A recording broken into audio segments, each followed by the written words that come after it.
How to change Messenger notification sound. Hello everyone, this is Lisa from Create, Login and Delete.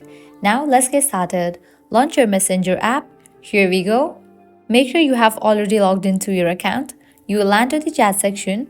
Now at the top left corner you can find 3 bars, click on it. Now click on the settings icon. Over here you're gonna find different options. Head towards the option of notification and sounds, open it. Now head towards this option of text tone, open it. Now over here you're gonna find different options that you can set for your messenger. Just click on the sound that you want to set for your messenger. And with that your messenger notification sound will be updated. Depending on the different devices, you might find lots of options. But in my case, only these options are available. Well, this is how you can easily change messenger notification sound. At the end, if you guys find this video helpful, don't forget to like, share and subscribe to our channel. Thank you.